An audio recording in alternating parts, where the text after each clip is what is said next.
Wewe ndio na komanda nani? Wewe ni escort. Sasa komanda nani mwenyewe wote? Wewe ndio komanda nani?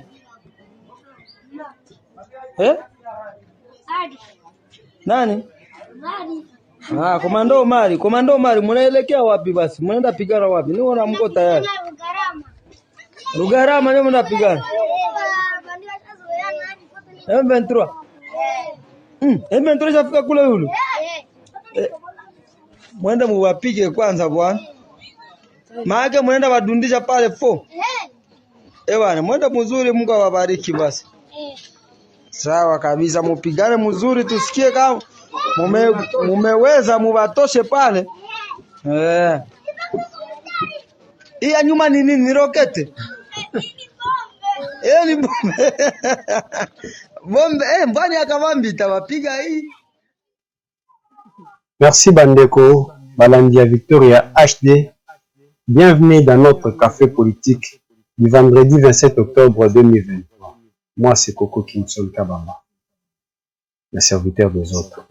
Toko banda masolo na biso na seni oyo nenge tolobaki lobi et ba candidat bazalaki convoqué lelo na kati ya bareket pour ba défendre ba bafundaki ba misusu na ba bafundaki seni. Au total, la CENI avait enregistré à peu près 32 candidats. Mais à l'ongola qui ba misusu atika maintenant qui ka 24. Mais ba o misusu oyo bazalaki bouté ba saisissaki ko concessionnaire. Na ba oyo bazalaki déjà retenu ba fundana kikati na bango. Entre autres, ndeko Seth Kikuni afundaki ndeko Félix Tshisekedi, ndeko Noël Tchani afundaki ndeko Moïse Katumbi. Na kosamba na bango, qu'est-ce que ndeko Seth Kikuni abandaki reprocher na Félix Tshisekedi? Ndenge tolobaki yango na émission lobi. Na requête na ye alobaki na 2018 Félix Tshisekedi apretaki serment comme Félix Antoine Tshisekedi Tshilombo. Mais en 2020, Félix Tshisekedi Tshilombo. Et en 2023, ayeko bakisa Félix Antoine Tshisekedi Tshilombo. Afundie pona kombo. Na lingala ezo sonne bien te. Mais alobi que non, a kotisi requête na ye pour attaquer les noms de Antoine qui a été ajouté à la CENI au nom de Félix Tshisekedi. Bandeko na ngai. Na yebite soki classe nini o biso tanga. À titre de rappel, Niko Mayengele avocat ya monsieur Seth Kikuni atikala ko gagner procès tanzinzite na moko. Ba procès nyoso akendaka ishwa kaka. Ata ya cause de blessure volontaire à femme. Niko Mayengele nano a gagné en côté. Moko ya bato fayu. Secrétaire général ya MLP ya Frank Diongo, mais Frank Diongo a bengana yi. Na moni mariage ezongi na cour constitutionnelle. Na tongo avant ba bando audience, Seth Kikuni balobi yeno batie c'est cour constitutionnelle ya Kamuleta à l'épreuve. Donc pour na bango soki cour constitutionnelle et répondre favorable à la demande na bango, cour constitutionnelle est juste. Ce qui est rejeté yango les cour constitutionnelle et les cour constitutionnelle il y a Félix Tshisekedi. La même cour constitutionnelle, ce qui est invalidé Moïse Katumbi, les cour constitutionnelle il y a Félix Tshisekedi. Mais ce qui est retenir Moïse Katumbi, c'est juste. Allez-y voir, allez-y comprendre comment ces gens se contredisent. Naka, posana deux cas. Kaya Moïse Katumbi, naka ya Félix Tshisekedi. Ce qui va invalider Félix Tshisekedi, cour est juste. Ce qui va invalider Moïse Katumbi, cour est injuste. Ce qui va retenir Félix Tshisekedi, Cour eza injuste. Ceux qui va retenir Moïse Katumbi pour eza juste. Voilà là où la haine amène ces gens-ci. À la sortie, avocat ya Ndeko, cette Kikuni a sali déclaration. Pour l'andango, et après, tozonga, vers Kosala, au baxamon commentaire moki. La CENI aurait dû vérifier le président en exercice qui vient chercher son deuxième mandat, conformément à l'article 70 alinéa 1 de la Constitution. C'est la même personne qui a été élue en 2018. Il s'est fait qu'en 2018, la personne qui a été proclamée président, c'est Félix Tshisekedi Tshilombo. En 2023, la personne qui vient solliciter les renouvellements de son premier mandat devient Félix Antoine Tshisekedi Tshilombo, en violation de l'article 56 du Code de la famille qui pose le principe de l'immuabilité du nom. Est-ce que na Oya Zoloba, à l'objet article 76 du Code de la famille, cet article parle du nom, mais Antoine n'est pas un nom. Antoine, c'est un prénom. L'article où il évoque, l'article parle du nom et non d'un prénom. Nous avons les noms, les prénoms et les post-noms. Mais lui attaque sur base du nom. Mais il parle du prénom. Est-ce qu'Antoine est un nom ou est un prénom? Voyez-moi ces messieurs. Personne ne peut changer son nom, ne peut en intervertir l'ordre, encore moins en modifier les éléments. Curieusement, les avocats de M. Félix Antoine ont déclaré devant la cour que Félix est au-dessus de la loi, ça veut dire qu'il peut changer son nom comme il veut. Donc le monsieur est agité. Il pouvait même ajouter Félix Antoine Tshilombo Mukwatombo Fachi Beton. Le buzz. Ça a été dit devant la cour. Et ça, c'est la théâtralisation du procès. C'est toi qui es un acteur de théâtre. On est qui n'a vie de loin. Parce qu'en droit, les noms, c'est une institution. Est-ce qu'Antoine est un nom ou un prénom? De police qui sert à identifier les citoyens et à les distinguer. Félix Tshisekedi Tshilombo est différent de Félix Antoine Tshisekedi. Les dangers de cet aventurisme auquel nous venons d'assister, c'est quoi? Sur le plan juridique, sur le plan institutionnel, Félix prépare un coup. C'est-à-dire échappatoire. Si on retient sa candidature comme Félix Antoine Tshisekedi Tshilombo, en 2028, je l'ai déclaré devant la cour, je le déclare devant la Fox, devant la presse, avec force scientifique. Félix dira, écoutez, les mandats que j'ai eu de 2023 à 2028, c'était sous l'identité de Félix Antoine. Maintenant, je dois chercher un deuxième mandat, comme Félix Antoine. Donc le mandat de 2018, c'était Félix Tshisekedi. Là, c'est une autre personne. Voilà là où la Constitution limite les mandats du président de la République à 2. Félix risque d'en avoir 3. Le premier, sous l'identité Félix Tshisekedi tout court. Le second, le deuxième, l'identité Félix Antoine Tshisekedi Tshilombo. Le troisième, Félix Antoine Tshisekedi Tshilombo. Si la cour... Yoka raisonnement court. Et raisonnement, il y a moins de 6e primaire fait. Vous pouvez nous écouter pour limiter les dégâts. Parce que demain, si on proclame recevable cette candidature, il pourra chercher un troisième mandat. C'est ça le problème. Voilà pourquoi on a demandé à la Cour. Non, la Cour ne donne pas de réponse sur les bancs. La Cour a pris l'affaire en délibéré pour un arrêt à intervenir au plus tard les 30. Mais ce qu'il faut savoir, c'est la réplique. La réplique des avocats de M. Félix Antoine Tshilombo. Ils ont dit les candidats. Motuno na kotuna ngona Niko Maengele. Niko Maengele na diplôme d'état na yo. Est-ce que comme moi Niko eza na kati? Comme moi Niko eza na kati ya diplôme na yo. Nous tous nous avons étudié. Non ou eza retenu na ba diplôme na biso. Eza non ou bien eza plein non eza na kati. Au moins mikolo nde tozomona bana bakomi prénom na kati ya banini. Mais nous, à notre époque, quand nous avons étudié, mais ça passe pour même monsieur Bengo na prénom, na classe. Mais ce que nous assistons aujourd'hui, il y a bana tozomona même bakomi ba junior, ba Eric na kati ya classe. Mais c'est ce qu'à notre époque, ça ne se faisait pas. Et Nico vient attaquer Antoine, mais il parle du nom. Antoine qui n'est pas un nom. Mais Nico a dit que ordonnance, Oya, au Mobutu Asala, je crois en 1976. Il y a ils ont son authenticité. Est-ce que, prénom Ezalaka, ordonnance Wana, il y a 1976. C'est ça déjà abrogé.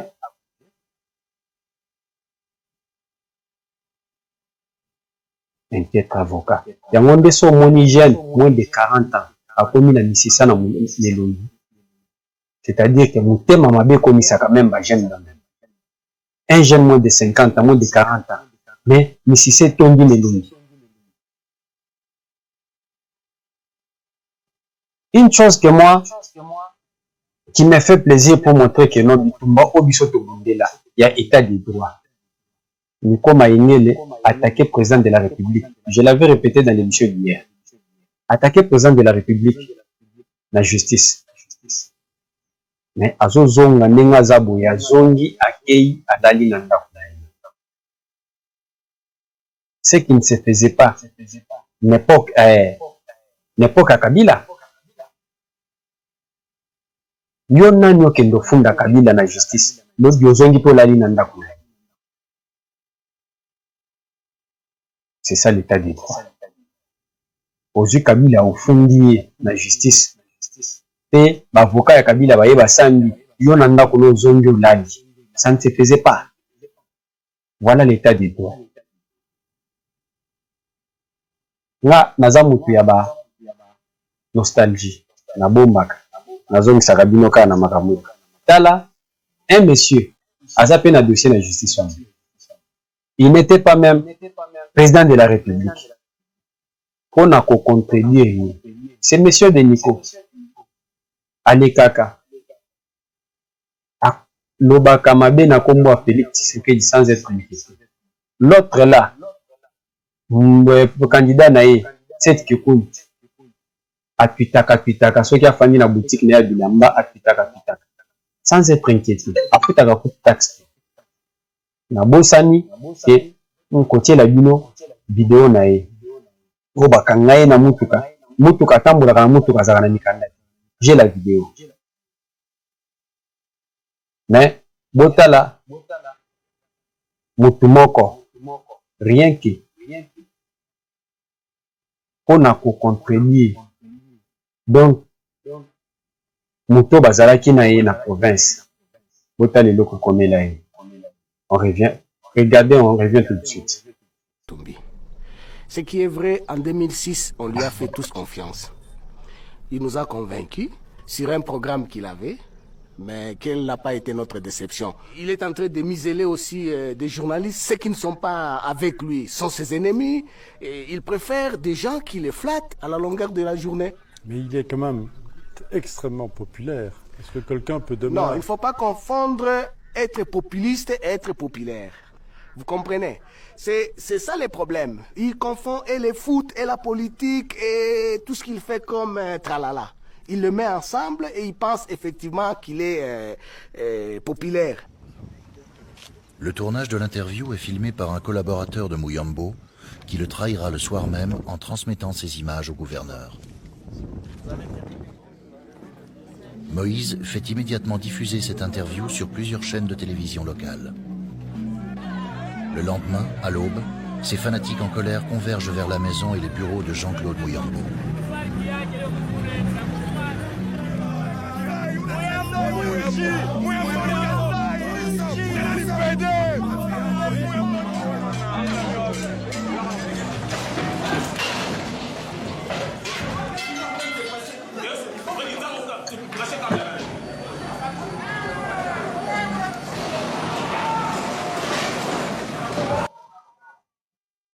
Donc, wana eza image ya Moïse Katumbi na makambo sana kati kutu o basalamu yamo. Rien que pour la contradiction. Ko critiquer Moïse Katumbi. Makambo ekomela ye. Mais awa alinga comme président de la République. Est-ce que mutu ako contredire a critiquer na mboko? C'est que batu nyonso bakokima. Bakima mboka. Okay. Na est na dossier ya bandeko ya est côté Bitumba eza na est. Lelo vendredi Bitumba ezaki makasi na Kibumba. Wazalendo babundi makasi na kote ya bakwei pe na Mbiskadi na Abukambo ta Shoni 30 militaires rwandais bakufi. Donc Bitumba eza makasi eza na bafond efungwami ebele. Donc la bino image bolanda ambiance lelo na fond tozonga pe.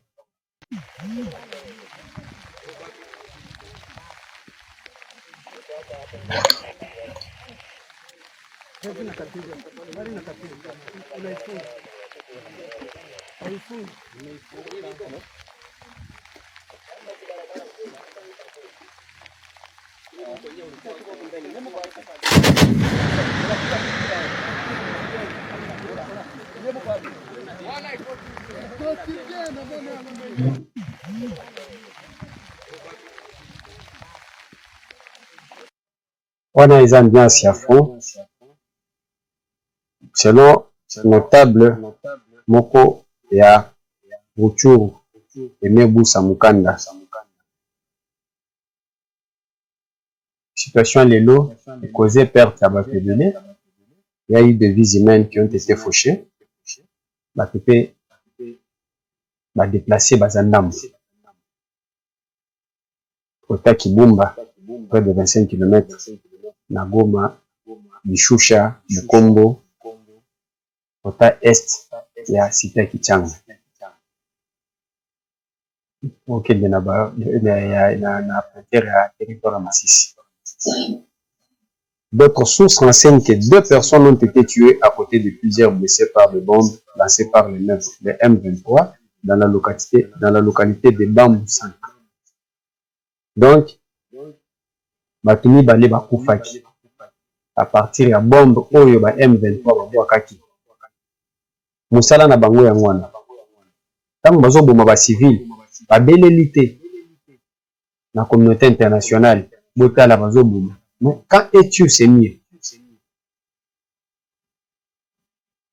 Répondant à la question sur le comportement des jeunes de l'autodéfense aux lignes de front, Emebu Samukanda décrit les manques de soutien de part et d'autres à ces jeunes patriotes qui défendent la nation depuis 2 semaines contre l'adversaire rwandais.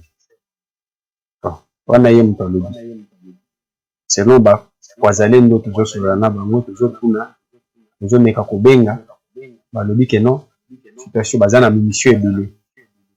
Mais baza bien, bazana ba munition, bazana ma équipement nyos pour bazo affronter M23. Néanmoins, il appelle forces armées d'apporter son soutien pour reconquérir les entités occupées par ces supplétifs de Paul Kagame. Alors, kaka ndenge tozolo baboye Bitumba eza makasi.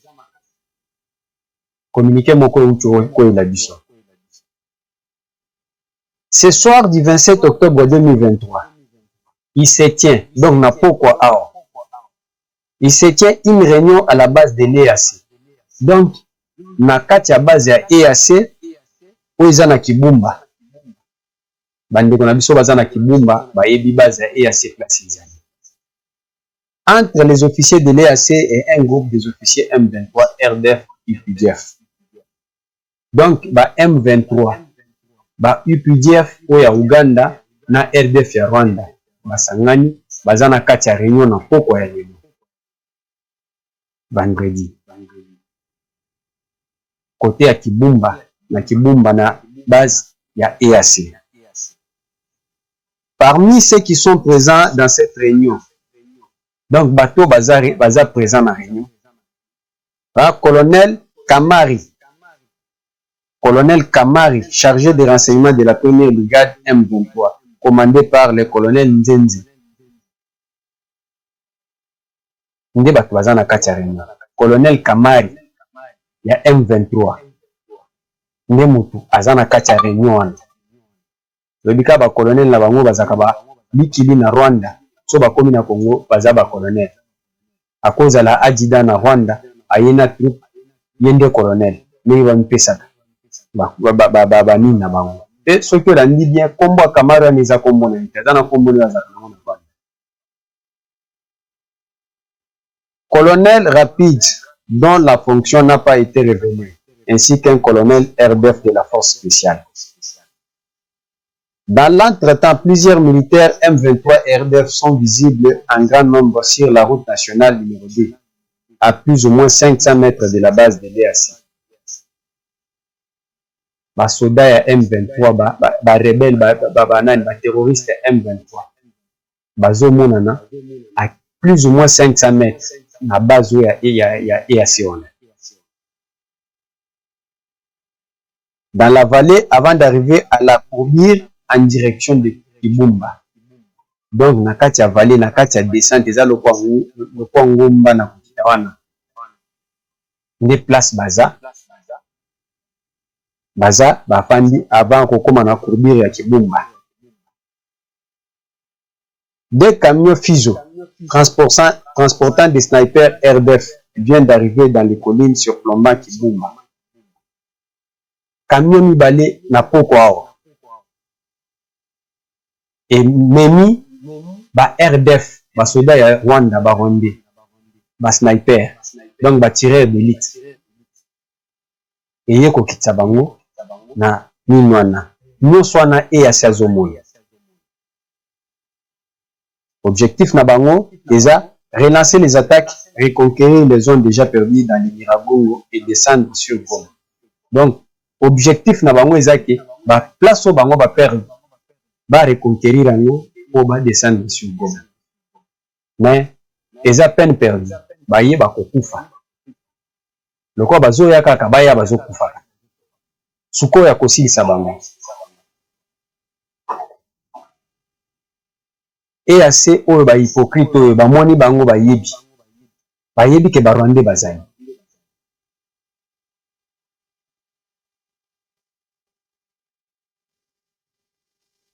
Wana nde communiqué, il y a EAC signé par Gilles Moulumba, le communicateur. Entre-temps, il faut tout penser, déjà émission tout penser vidéo, on a collacé que non. Ndenge bazawana, Rwandais balembite. Bazo bunda kwa attaquer biso à tout moment. Mais guerre oyo kane balobaki tokosila na bango baya bakufa bakosila bango nyonso. Nous avons perdu 12 millions de Congolais, mais bango à l'air tout bako perdre pe ebele itango batika la moke nde tokokota na Rwanda. Objectif ya Paul Kagame ezaki élection eza Paul Kagame. Si vous regardez Paul Kagame aza na batu na ye na Congo depuis que bitumbezo bunda ba wazalendo bazobunda. Est-ce que boyoki abe sholi alobi akosoli boyoki Cardinal Ambongo akosoli? Avez-vous déjà entendu Moïse Katumbi parler? Akia kutu kobeta match na Mazembe alati visite Rwanda, alati bango visite Rwanda.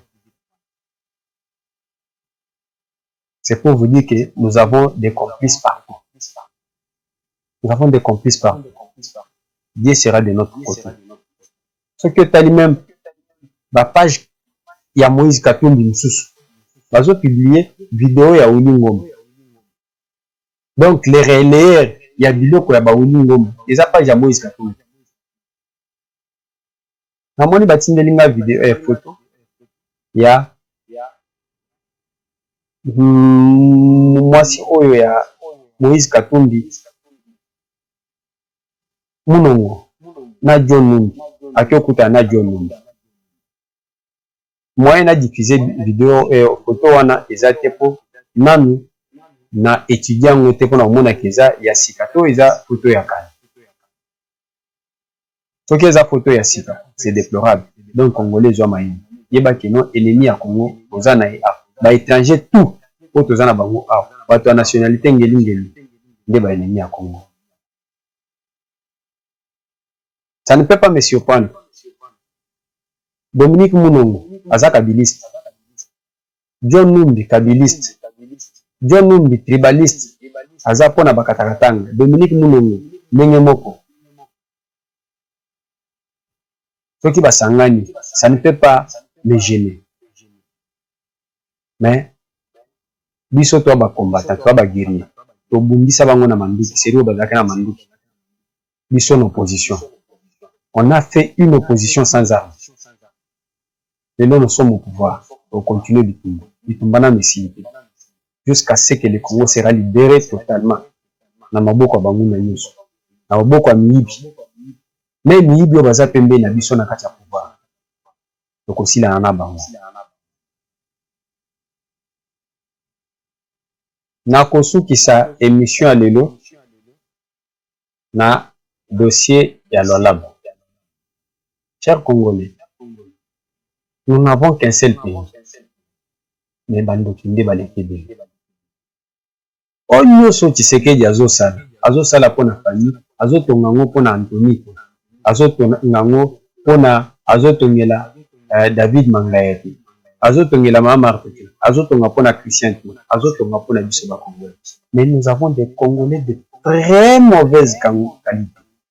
Les Congolais très médiocres.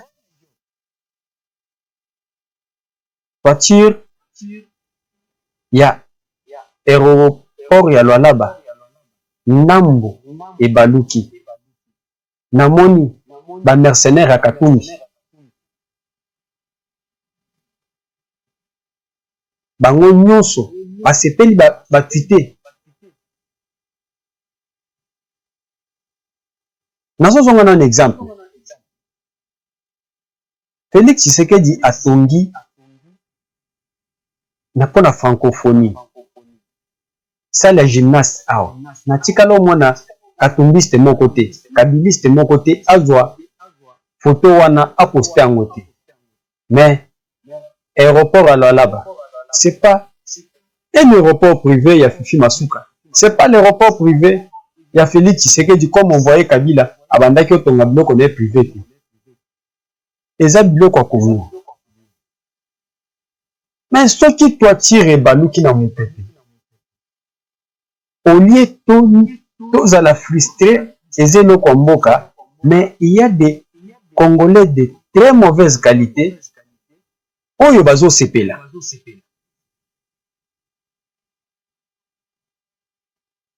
Tout comme Otozo Mona, M23 zo bunda kuna.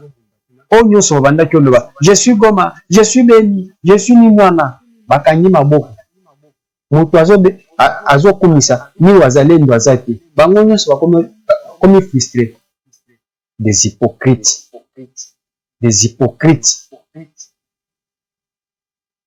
makile tangi 12 millions alobaki akosilisa guerre alobaki boye na boye mais guerre ezobundama. Est-ce que bosi bosute tomona bino bozo soutenir ni ba wazalendo ni FARDC botali siko na miso bomona kezokende.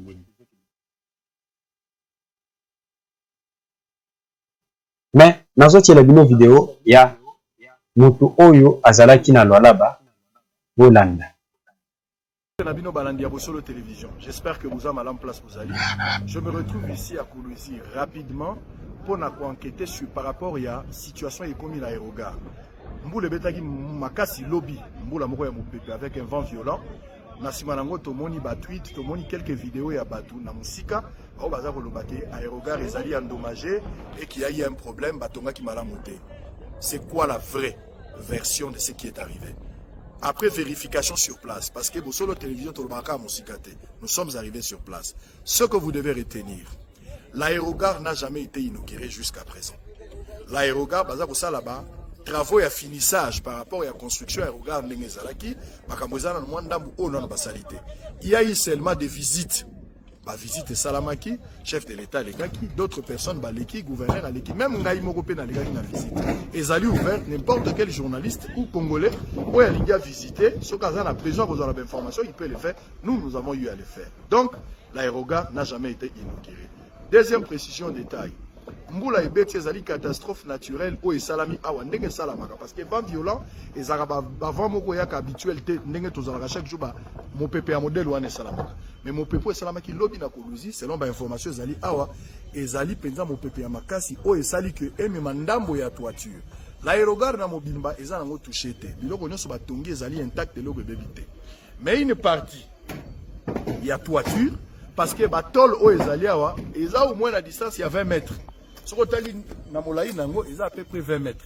Donc il suffit que mon pépé andambo ekota ezota une partie, mon pépé a la facilité à endommager au ezali. Donc mbula ebeti catastrophe inattendue et ko salama ndenge yango esalami esali que une partie kaka ya toiture ezala endommagée. Alors justement, ba ingénieur ya awa ba koti déjà pied d'œuvre depuis 9h pour que ba salami sala so botali bo mona ba grilla ça bango bi. Donc ba sala misala ko ba bongisa basilisa bazongisa na molongo e mwanda mwa likambo yango ebebaki totika kopanza sango ya mitema mabe ya bakongolais otozalaka nango. Je parle de certains congolais mal intentionnés soki aza na kati ya likambo wana te seke eloko wana ekosimba te soki aza na kati azokanisa ke présence na inde ko justifier réussite ya eloko non bato basali musala to bote ya bango fololo aérogare ezali moko ya ba miroir ya Congo efuto za lolendo pona ngo toza na motema mabete ka aérogare ebeba poza na eloko gagner na kati te au contraire soki bongi c'est le Congo qui gagne mais soki bebi ezaka ka yonde muto ko gagner congolais mobimba akozala na pasi ce n'est pas intéressant. De place tozali retenez ceci mes frères et sœurs au moment où je vous parle nazali kolo ya toiture pona ko koma il fallait ko uta na se ya mabele na mati tunnel wana eza presque chemin de la croix komata 3 niveaux à toiture na moi tunnel à moke pona koma justement pour avoir des précisions place naza eza likolo omoni bandeko na biso ba congolais bazali ko sala gri yango eza komata pona ebongisa toiture bandeko bazo travailler. Je pense que dans 2 jours bakoko silisa musalo nyonso kozonga malamu totika colportage aérogare ezali intact nanu ezala inauguré te toza na fin ya travaux bazali ko sala kala mingi te ko sila o eyaki ezalaki catastrophe naturelle. Je pense que vous êtes éclairé par rapport à cette situation. Ce qu'on appelle motuma entre ye laborantin moto atanga na ifasik accueille cause information na source na bino ekiri na bino ya ba mercenaires o batanga na ifasik. Pourquoi je vous appelle les mercenaires?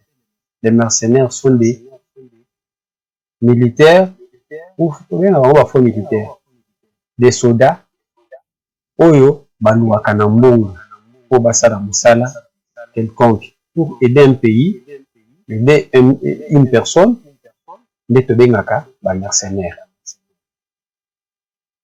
Binope, boza ba mercenaires médiatiques, des gens loués par un individu, par des individus Kabila Katumbi pour faire un travail. Mais biso toza ba wazaleni ya fati. Les volontaires bafutaka biso te tosalaka na mbongo na biso bamega na mbongo na biso nyonso tosalaka na mbongo na biso bino bokomaka bokomi okei pa bosi tala ndenge na komi turo oyo mbongo ebima na kashobu so okei na kinga kati bakati ngombe bakaboleli bino ye. Un journaliste c'est celui qui cherche l'information à la source et non qui ofandi masima téléphone na yo obando beti ko pomper biso ba formose siko banani bakoloka dusha siko bino ba journaliste to biso ba tsaise ya sanze na biso na bino tozandenge moko bato akadusha ndenge bobenga kango bino na biso bato akadusha. Donc yango ndo moni on a 300 chaînes de télévision na Kinshasa mais bato balandaka Top Congo. Coup de chapeau Christian Lusakwembe.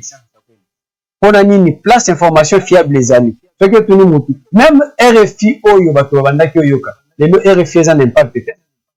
Bato soit combien landa Top Congo. Ba yebi ke non so que na RFI manipulation na formule. 300 chaînes na ville à Kinshasa. Mais chaîne moko zoka carton.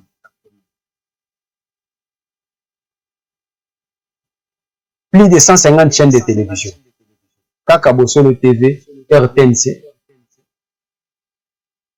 B1, nazotanga bango, nanko, nde ba chaîne ezo cartonné.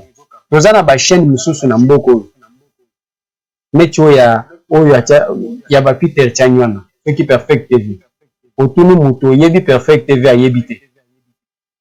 Ayebi kombo ngote ke ayebi kutu. Otuni ke Peter Chanya sala ka wapi. Ayebi kombo chaîne te. Kota kana ba site otuna bango. Bayebi bango te.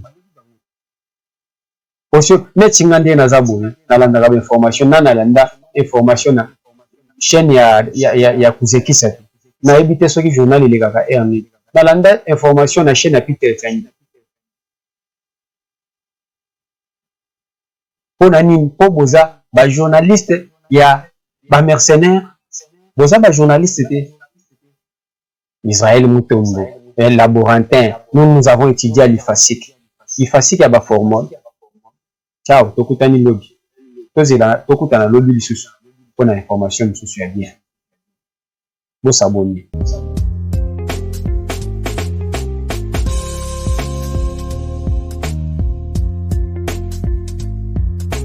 Jamendo.com